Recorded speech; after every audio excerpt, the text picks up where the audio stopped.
Pajak ngomong donane isi ae semua ngerti tapi yo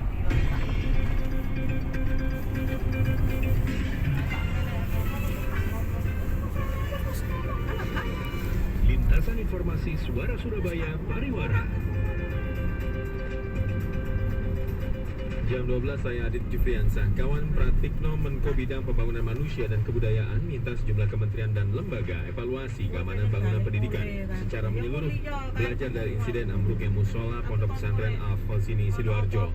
Bencana non alam itu akibat kegagalan teknologi dengan korban meninggal dunia terbanyak sepanjang tahun 2025. Semua lintas kementerian lembaga harus saling bersinergi, memastikan semua bangunan pendidikan punya struktur aman dan layak. Pemerintah pusat tidak akan tinggal diam kalau ada pemerintah daerah kesulitan. Dampak kebijakan pengalihan transfer keuangan daerah TKD di 2026.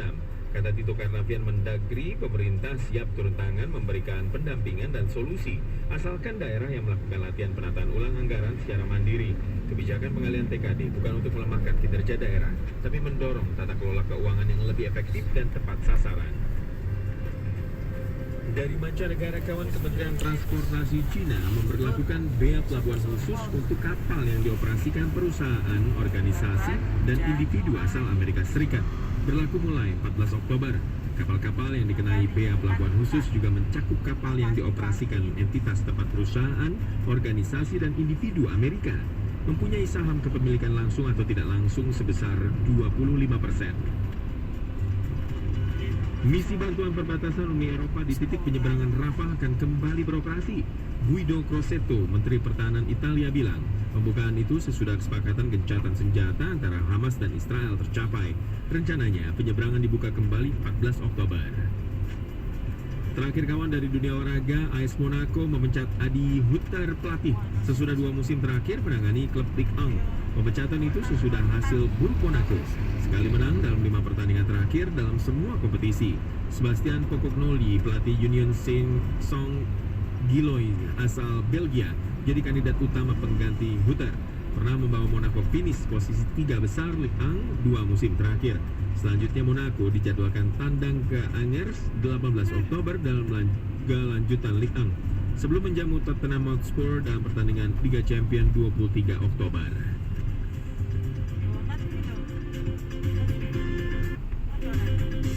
Lintasan Informasi Suara Surabaya dipersembahkan oleh Easy Sign. Tanda tangan digital cepat, aman, dan legal. Dulu ribet, sekarang easy.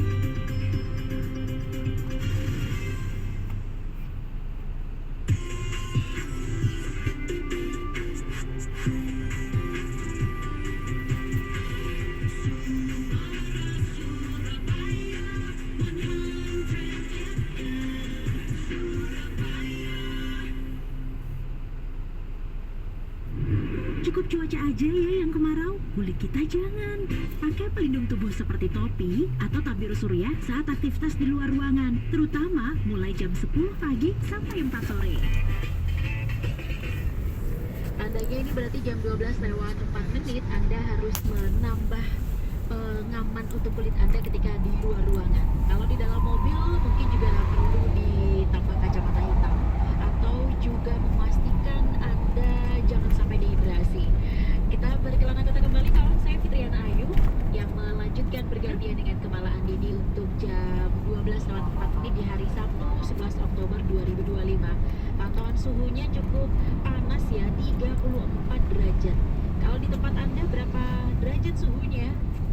Semoga tetap aman semuanya ya, karena kawan-kawan BMKG itu memprediksi iklim La Nina akan mulai berkembang di Indonesia di akhir tahun. Ini musim hujan datang lebih cepat dan berlangsung lebih lama dari biasanya.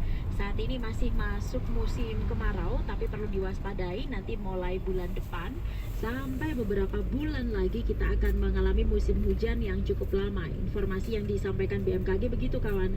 Fenomena pendinginan suhu muka laut di Samudra Pasifik bagian tengah dan juga timur ekuator ini menyebabkan ada potensi curah hujan yang meningkat di beberapa wilayah. Bahkan dampaknya akan menyebabkan bencana hidrometeorologi yang perlu kita waspadai juga. Kemudian musim hujannya akan datang lebih awal dibanding biasanya. Bahkan 47% wilayah itu mengalami musim hujan mulai September kemarin sampai November bulan depan. Yang dimaksud itu wilayahnya Sumatera, kemudian Kalimantan, dan Indonesia Timur lainnya, kurang lebihnya begitu. Sementara untuk yang Jawa itu akan memasuki musim hujan mulai sekitar Desember kawan, puncaknya Januari Februari. Sementara kalau mengikuti pelayanan cuaca nasional Amerika Serikat, fenomena La Nina kembali sejak September 2025. Tandanya suhu permukaan laut di Samudra Pasifik itu di bawah rata-rata. Tapi fenomena La Nina ini bersifat lemah dan berpeluang kembali netral di awal tahun 2026. La Nina yang cenderung melemah ini mempunyai dampak terbatas pada cuaca ekstrim global, termasuk musim dingin di belahan bumi utara atau aktivitas badai tropis di Atlantik. Itu informasi yang disampaikan oleh BMKG yang harus kita ketahui seputar cuaca. Otomatis kalau di kondisi yang seperti ini, seperti siang ini, kalau di sekitaran Suara Surabaya Center saya baru dari lantai 2 tidak memakai AC, hanya mengandalkan angin yang dari jendelanya musola itu cukup hangat, angin yang saya rasakan di kulit, bahkan istilahnya apa, kemeringat gitu kawan. Otomatis ternyata ini memunculkan sebuah penelitian ya, seberapa sering orang mandi di setiap negara. Bahkan ini yang dirilis Goodstat itu rata-rata per minggu kawan. Ada perbedaan kebiasaan mandi negara di dunia. Selain karena cuacanya panas, itu juga karena kebiasaan orangnya. Ternyata di Brasil rata-rata 14 kali seminggu atau 2 kali sehari warganya itu suka mandi. Kemudian ada Kolombia, itu Thailand, Filipina. Kalau Indonesia masuk 5 besar, 10 kali dalam seminggu. Rata-rata iklim tropis panas dan juga lembab akhirnya membuat negara-negara yang sering warganya itu sering mandi ini menjadi alasan. Bukan hanya kebersihan saja, tapi juga untuk kesegaran. Beberapa di antaranya bahkan warganya itu mandi dalam sehari lebih dari 2 kali, yang dianjurkan pagi dan juga sore. Bahkan kalau siang seperti ini mereka itu mandi ya, karena saking sumuknya tadi itu. Sebaliknya negara non tropis seperti Amerika, Peru, rata-rata mereka mandinya sekali sehari atau bahkan kurang. Temuan ini menegaskan pengaruh budaya, cuaca, dan juga gaya hidup pada rutinitas mandi global. Orang Indonesia mandi 13 kali seminggu. Kalau Senin sampai Sabtu dia 2 kali sehari. Kalau hari Minggu sekali. Ada yang seperti itu. Ini banyak juga beberapa yang menyebut kalau netter itu di Surabaya minimal sehari itu mandinya 4 sampai 5 kali. Wih, banyak sekali ya.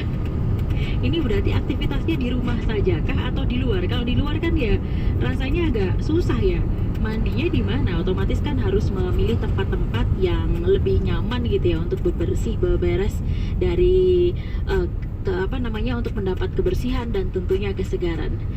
Anda apakah juga sama yang sering kalau di musim panas seperti ini itu lebih dari 2 bahkan 3 kali mandinya? Saya juga nanti berusaha dapat sambungan ya dengan kawan kita yang ada di barat ini, di barat ya, Pulau Bawean, nanti sama ini ya, sama Hendra ya. Wah, ini dapat kesempatan yang berbeda ini. Tadi cerita kalau suhunya itu lebih dari 34